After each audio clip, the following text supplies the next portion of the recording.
ಮರಗಳ್ಳತನದಲ್ಲಿ ವಿಕ್ರಮ್ ಸಿಂಹ ಬಂಧನ ಪ್ರಕರಣ ಸಂಬಂಧ ಇವತ್ತು ಸ್ಥಳ ಮಹಜರಿಗೆ ಅಧಿಕಾರಿಗಳು ಅವರನ್ನ ಕರೆತರ್ತಾರೆ.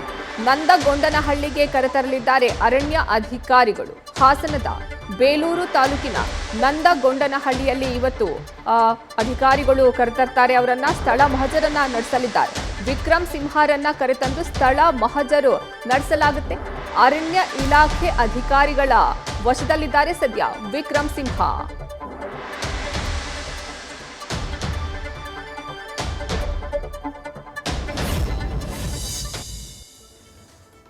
ಸಂಸದ ಪ್ರತಾಪ್ ಸಿಂಹ ಅವರ ಸಹೋದರ ವಿಕ್ರಮ್ ಸಿಂಹ ಅವರು ಮರಗಳ ಮಾರಣ ಹೋಮ ಮಾಡಿದ್ದಾರೆ ಅನ್ನೋ ಆರೋಪವನ್ನ ಹೊತ್ತಿದ್ದಾರೆ. ಹೀಗಾಗಿ ನಿನ್ನೆ ಅವರು ತಲೆಮರೆಸಿಕೊಂಡಿರ್ತಾರೆ. ಅವರನ್ನ ವಶಕ್ಕೆ ಪಡೆಯುವಂತಹ ಕೆಲಸವನ್ನ ಮಾಡ್ತಾರೆ. ಬೆಂಗಳೂರಿನ ಪ್ಯಾರಡೈಸ್ ನಲ್ಲಿ ಅವರು ಪತ್ನಿ ಸಮೇತ ಬಂದಿದ್ದಾಗ ಪೊಲೀಸರು ಅವರನ್ನ ವಶಕ್ಕೆ ತೆಗೆದುಕೊಂಡು ಅರಣ್ಯ ಅಧಿಕಾರಿಗಳು ಸದ್ಯ ಅವರನ್ನ ತನಿಖೆ ನಡೆಸ್ತಾ ಇದ್ದಾರೆ. ಇವತ್ತು ಅವರು ಎಲ್ಲಿ ಮರಗಳ ಮಾರಣ ಹೋಮ ನಡೆಸಿದ್ದಾರೆ ಅಲ್ಲಿ ಕರೆದುಕೊಂಡು ಹೋಗಿ ಸ್ಥಳ ಮಹಜರನ್ನ ನಡೆಸಲಿದ್ದಾರೆ ಅರಣ್ಯ ಅಧಿಕಾರಿಗಳು.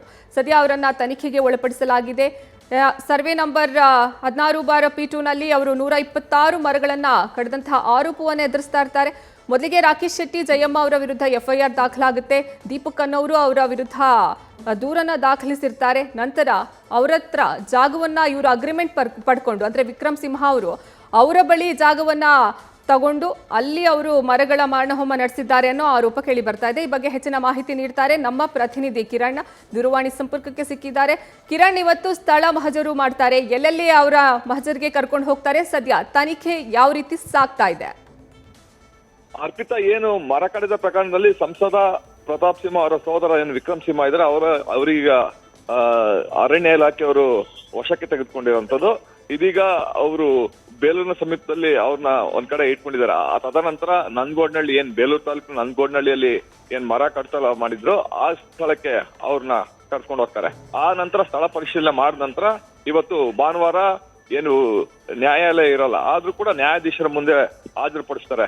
ನ್ಯಾಯಾಧೀಶರ ಮುಂದೆ ಹಾಜರುಪಡಿಸುವ ಮುನ್ನ ಮೊದಲಿಗೆ ಏನು ಬೇಲೂರು ತಾಲೂಕಿನ ಸರ್ಕಾರಿ ಆಸ್ಪತ್ರೆಗೆ ಕರ್ಕೊಂಡು ಹೋಗ್ತಾರೆ. ಅಲ್ಲಿ ಆರೋಗ್ಯ ತಪಾಸಣೆ ನಡೆಸ್ತಾರೆ. ತದನಂತರ ಅವ್ರನ್ನ ನ್ಯಾಯಾಧೀಶರ ಮುಂದೆ ಕರ್ಕೊಂಡೋಗಿ ಹಾಜರುಪಡಿಸಿ ತದನಂತರ ಏನು ಜೈಲಿಗೆ ಕರ್ಕೊಂಡು ಹೋಗುವಂತ ಎಲ್ಲ ಸಾಧ್ಯತೆಗಳು ಇರುವಂತದ್ದು. ಅರ್ಪಿತಾ, ಕಿರಣ್, ಈಗ ಇದು ತನಿಖೆ ಆಯಾಮ ಯಾವ ರೀತಿ ಸಾಗತ್ತೆ? ಒಂದ್ ವೇಳೆ ಅವರ ಆರೋಪ ಸಾಬೀತಾದ್ರೆ ಯಾವ ರೀತಿ ಅವರಿಗೆ ಶಿಕ್ಷೆ ಯಾವ ರೀತಿ ಪ್ರಕಟ ಆಗ್ಬಹುದು ಅಂತ? ಶಿಕ್ಷೆ ಬಗ್ಗೆ ಯಾವುದೇ ರೀತಿ ಇದುವರೆಗೂ ಯಾವ ರೀತಿ ಶಿಕ್ಷೆ ಕೊಡ್ತಾರೆ ಅನ್ನೋದ್ರ ಬಗ್ಗೆ ಯಾವುದೇ ಮಾಹಿತಿ ಇಲ್ಲ. ಆದ್ರೆ ಏನ್ ನಂದಗೋಡ್ನಹಳ್ಳಿ ಗ್ರಾಮದ ಸರ್ವೆ ನಂಬರ್ 16/P2 ಮತ್ತೆ ಅಲ್ಲಿ ಏನ್ 126 ಮರಗಳನ್ನ ಕಡ್ದಿಯಾರನ್ನ ಆರೋಪ ಬರ್ತಾರೆ. ಇದಕ್ಕೆ ಸಂಬಂಧಪಟ್ಟಂತೆ ಇವತ್ತು ಅರಣ್ಯ ಅಧಿಕಾರಿಗಳು RF ನೇತೃತ್ವದಲ್ಲಿ ತಂಡ ಸುಮಾರು 4-5 ಜನ ಇದ್ದಾರೆ. ಅವರು ಅಲ್ಲಿ ಕರ್ಕೊಂಡ್ ಬರುವಂತ ಎಲ್ಲ ಸಾಧ್ಯತೆ ಇದೆ. ಸ್ಥಳ ಪರಿಶೀಲನೆ ಮೊದಲು ಮಾಡ್ತಾರೆ. ಸ್ಥಳ ಪರಿಶೀಲನೆ ಮಾಡಿದ ನಂತರ ಮುಂದೆ ಯಾವ ರೀತಿ ಕ್ರಮ ಕೈಗೊಳ್ತಾರೆ ಅನ್ನೋದು ನೋಡ್ಬೇಕು. ಕಿರಣ್, ಈ ಆರೋಪ ಬಿಟ್ಟು ಬೇರೆ ಇನ್ಯಾವ ಆರೋಪ ವಿಕ್ರಮ್ ಸಿಂಹ ಅವರ ಮೇಲೆ ಇದೆ?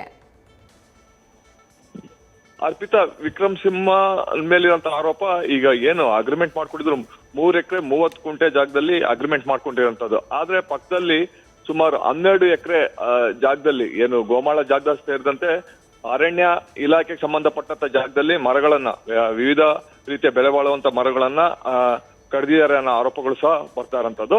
ಆದ್ರೆ ಅವ್ರು ಹೇಳೋದೇ ಬೇರೆ.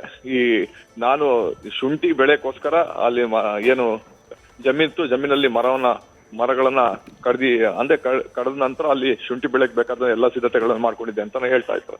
ಆದ್ರೆ ಉಳಿದ 9 ಎಕರೆ ಜಾಗದಲ್ಲಿ ಅದು ಅರಣ್ಯ ಇಲಾಖೆಗೆ ಸೇರಿದಂತ ಜಾಗ ಮತ್ತೆ ಗೋಮಾಳಕ್ಕೆ ಸೇರಿದಂತ ಜಾಗ, ಆ ಜಾಗದಲ್ಲಿ ಇದ್ದಂತ ವಿವಿಧ ರೀತಿಯ ಮರಗಳನ್ನ ಯಾವ ಕಾರಣಕ್ಕೋಸ್ಕರ ಕಡಿದ್ರು ಮತ್ತೆ ಅದನ್ನ ಏನಕ್ಕೆ ಬೇರೆ ಕಡೆ ಸಾಗಾಟಕ್ಕೆ ಮುಂದಾಗಿದ್ರು ಅನ್ನೋ ಆರೋಪವನ್ನು ಸಹ ಸ್ಥಳೀಯರಾಗಿರ್ಬೋದು, ಅರಣ್ಯ ಅಧಿಕಾರಿಗಳು ಮತ್ತೆ ಅಲ್ಲಿ ಗ್ರಾಮಸ್ಥರು ಮಾಡ್ತಾ ಇರೋಂಥದ್ದು. ಈ ಆರೋಪದ ಅಡಿಯಲ್ಲೇ ಅವರಿಗೆ ಬಂಧನ ಮಾಡಿರುವಂತದ್ದು. ಅರ್ಪಿತಾ, ಧನ್ಯವಾದ ಕಿರಣ್ ನಿಮ್ಮೆಲ್ಲ ಮಾಹಿತಿಗಾಗಿ. ನ್ಯೂಸ್ ಫಸ್ಟ್, ನಿರ್ಭೀತಿಯಿಂದ ನಿಮ್ಮ ಪರವಾಗಿ.